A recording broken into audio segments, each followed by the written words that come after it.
বন্ধুদেরকে শ্রেণীভেদে আদাব ও নমস্কার জানাচ্ছি। আজকে বিতর্কের বিষয় হচ্ছে জলবায়ু পরিবর্তনের সচেতনতা। পক্ষ বিপক্ষ সম্মতির কারণে আমি বিপক্ষ দলে অবস্থান করেছি। আমি বিপক্ষ দলের প্রথম বক্তা সাধনা সেনা, ধন্যবাদ সকলকে আমাকে কথা বলার সুযোগ করে দেওয়ার জন্য।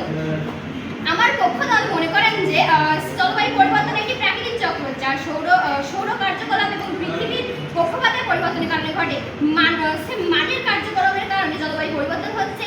এটি একটি সাধারণ প্রক্রিয়া। জলবায়ু পরিবর্তন হলো পৃথিবীর গড় তাপমাত্রা ধীরে ধীরে বৃদ্ধি, যা পরিবেশ ও মানুষের জীবনযাত্রাকে বিপদে ফেলে। এর ফলে আমরা এখন গরম আবহাওয়া, তীব্র ঘূর্ণিঝড়, অনাবৃষ্টি দেখছি। বন্যার কারণে অনেক দুর্ঘটনা ঘটছে।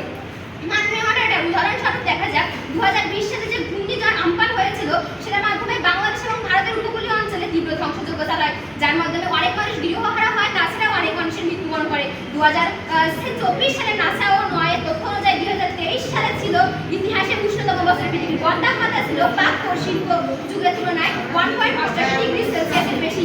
মাননীয় মডারেটর 1988 সালে যে জাতিসংঘের ইন্টারগভর্নেশনাল প্ল্যান অন ক্লাইমেট চেঞ্জ গঠন করা হয় জলবায়ু পরিবর্তনের কারণে বৈজ্ঞানিক মূল্যায়নযোগ্য জন্য নয়। সে বড় দেশ আর্জেন্টিনার কথা ভাবা যাক, 2023 সালে তাদের গম উৎপাদন জলবায়ু পরিবর্তন করার মাধ্যমে 30% কমে গিয়েছে। জলবায়ু পরিবর্তন শুধু পরিবেশগত সমস্যা নয়, এটি একটি বৈশ্বিক নিরাপত্তা হুমকি, যা আন্তর্জাতিক কার্যক্রম ও ভূ